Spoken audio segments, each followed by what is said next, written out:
In southern Kenya, love is blossoming.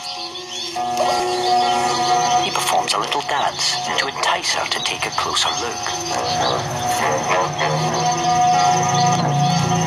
She shows her approval by starting to spruce the place up.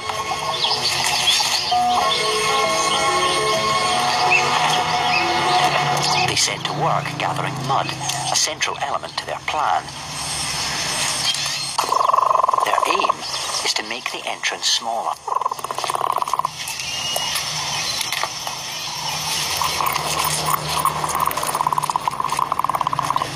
Even using her own droppings to help narrow the hole. This tiny chamber will become her home for the next 12 weeks. Their plan is to make a prison cell. But one...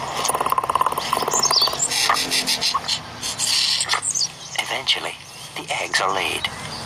He brings her up to 20 large insects each day while she incubates. But nest hygiene is essential. 25 days after laying, the moment has arrived. She starts to chisel her way out.